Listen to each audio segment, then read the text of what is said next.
Благодарам. Имено согласно член 94 став 2, колега координаторот на пратеничка група, заменик координатор на пратеничка група и пратеници кои не се членови се должни да наведат одредбата од деловникот и да образложат во што се состои неправилната примена на одредбата.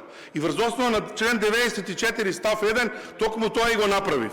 Се повикувате на некои работи кои што не се утврдени со деловник, ваша интерна преписка со службите во собранието. Може секој ден да се препишувате, ама затоа нема потреба да трпи пленумот кој што треба да носи исклучително важни закони од вашиот каприц, за да секоја седмица повикувате на нешто кое што сакате да го подигнете политичка тема. И да, ова последното што се вративте да го кажете, а ви го напишаа да го спомнете кој купувал, кој продавал, ќе си дадете отчет таму кај што треба. Како може за 720 евра метар квадратен да се купи во центар 4 спрата тема која што сакате да ја затворите, а процената вредност е 1200 евра. За 1200 евра нема да можете да купите таков простор, а не за 720 евра. Тоа ве боли, таа тема ве боли затоа што ја отвараме. И таа тема ќе биде покажена пред јавноста, ќе одговорите на еден или на друг начин.